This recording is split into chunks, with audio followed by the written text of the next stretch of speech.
In this lesson, we're going to learn how to use effects for graphics and for footage.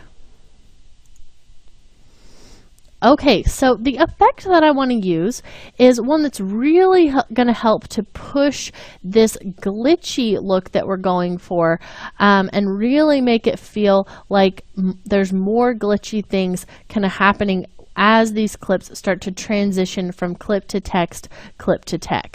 So let's go ahead and get started. To find a effect or a preset that you already know what it's called, you can simply come up here to this area where we can type and search for it. So I know the effect that I'm going to be using is called Bad TV. So just type in Bad T, and it looks like that comes up for us. So we've got a few special animation presets for these special effects here, and it gives us 3 different types of bad TVs. So we've got warp, old, and weak. The one that I'm looking for here is going to be the old effect. So let's go ahead and grab that old effect, and to use it you simply have to grab the effect and drop it onto the footage you want to use it with. And you can see that once I've dropped that on, it looks really like an old TV. We kind of get this warpiness and these lines in the footage. Very interesting, looks pretty realistic. And really what this preset is simply several effects added together to create this overall effect. So you can see each one of these is a separate effect that has been preset to create this look. So an effect a lot of times is going to be one thing like this, what you see here, the color balance, and then a preset sometimes will contain multiple over here in your effects and preset controls. So here, I'm not really going to change anything. I'm pretty happy with the way the default looks, but one of the issues that I have is that I don't really want this to be affected the whole time. I only want it to get this glitch at the very end. So I'm just going to kind of back it up a little bit, just right about here. And I only want the effect to last on the latter half of this. And because there's so many effects present here, I think the best thing to do would just be to trim the layer and only have the effect last on the new smaller layer that we'll create by basically cutting it in half. So let's use our Control-Shift-D keyboard shortcut. And now we've kind of split this into 2 layers, even though it's the same clip.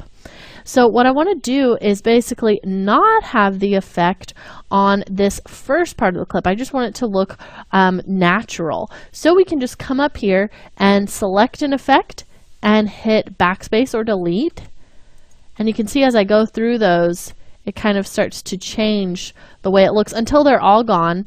And now we're kind of back to normal here. So I can just scrub through, and then you see suddenly it's going to snap on to the piece of footage that had that effect. It just kept that originally. Then we get our little glitch and our piece of text. So really interesting look that gives us. We can watch that at full speed playback just by grabbing the work area and pulling that back and doing a RAM preview.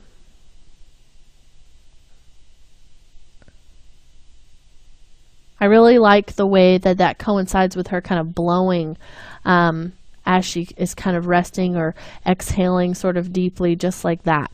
Really, really nice. Okay, so now let's kind of use this effect in a few other places throughout the rest of our comp. So I think that we can move on kind of to our guy here. Let's see what we can do for him. I think that we should go ahead and trim our layer, kind of cut our layer in half like we did up here, and then only apply the effect to the pieces that we want to have the little glitch. So let's maybe have one kind of in the middle and then one at the end as well. So let's say right about here, we just really quickly want him to glitch. So I'll go ahead and grab the man layer. We'll hit Control-Shift-D to duplicate it, and then cut it in half at the same time. And then let's move forward and just have a few frames that it'll do that glitch for, just right about there. We'll hit Control-Shift-D again so it can go back to normal. then we'll come over here to the very end and cut it one more time so it will have a glitch right at the end. Control-Shift-D again. So now we've basically split that one layer into 4 separate layers, but even when we scrub it, it still appears just to be very fluid. You can't really tell that there's a difference because the layers are just butting right up next to each other. And now we can really easily separate the effects or the affected footage from the pieces of footage that we want to look normal. So this small little piece right here, I'd like to have the effect on it. So let's do, this time let's do the weak bad TV. So I'll go ahead and grab that one. We'll drop that on. You can see how it has a slightly different effect, a little more noisy looking. So we'll scrub through, get that effect. Come back, looks normal again, and then at the end we'll go into the old TV effect. So I'll go ahead and drop that one on, and we get that kind of much warmer, more saturated look with this effect. Very interesting. Okay, so just kind of scrub through. You see how that changes over time. And then we're going to do one for this girl as well. Let's just do hers at the very end. So I'm just going to kind of come to the end of her piece of footage right here. We'll select it, hit Control-Shift-D, and then maybe we could cut hers in half twice. So let's grab that tiny piece. We'll hit Control-Shift-D again. So instead of having one in the middle, we'll just go from one effect to the other. So let's start with bad TV old. We'll just drop that onto the small piece. And then let's switch over to the weak bad TV. So we'll grab that and just drop it onto the second piece. So you can kind of see how those look right next to each other, just like that. Pretty interesting. Let's go ahead and just watch back what we've done so far. So I'll hit the RAM preview button, and you can see how just adding those effects and trimming those layers like we have really gives us that nice glitchy feel. I think we could kind of maybe do some trimming on that transition that kind of comes through. It feels sort of slow. So let's come back up here. I'm talking about this transition right here. So let's kind of maybe start where we see this part here, right about there. And I'm actually going to move this forward a little bit. Let's scrub forward just right here where it's ending. We'll trim this, hit Control-Shift-D with that selected. Kind of zoom in here. And then let's end it, just kind of cut out this middle part. So we'll only see it ending just like that. So I'm just going to pull this back to there. We'll let that go all the way to the end. And then we'll pull this one back there. So we just kind of cut out the middle part of it. So that's going to help give it that glitchy feel. And then we want that snap that happens right there to happen right when it transitions from the text to our man.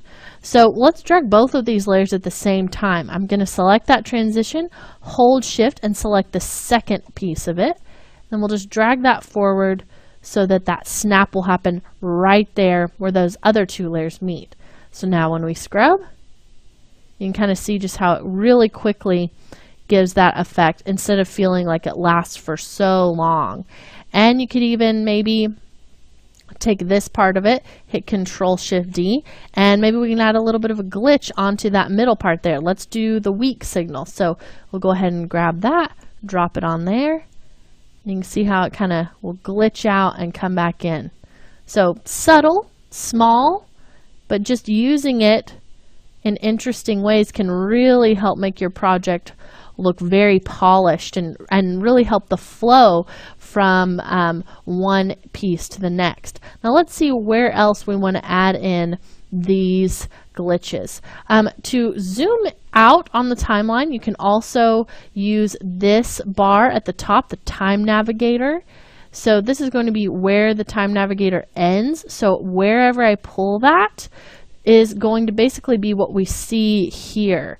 So those are connected. So this is ending at frame 350 where that was, but you can see I could still scrub back and forth between here. So let's pull this all the way open so we can see the whole thing. And we'll scrub forward. We get a little bit of a glitch on her. And then we'll have one more here before that final piece of our footage shows up. And this one I want to actually last a pretty long time.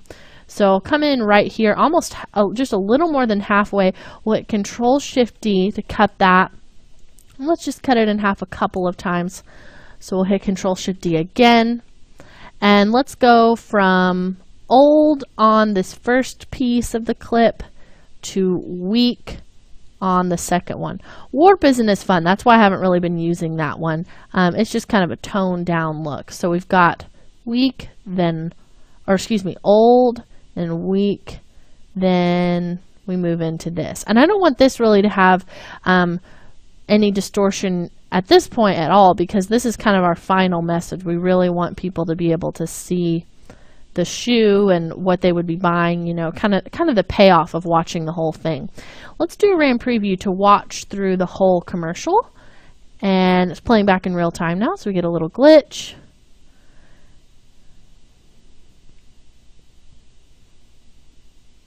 Just kind of watching through here as this moves.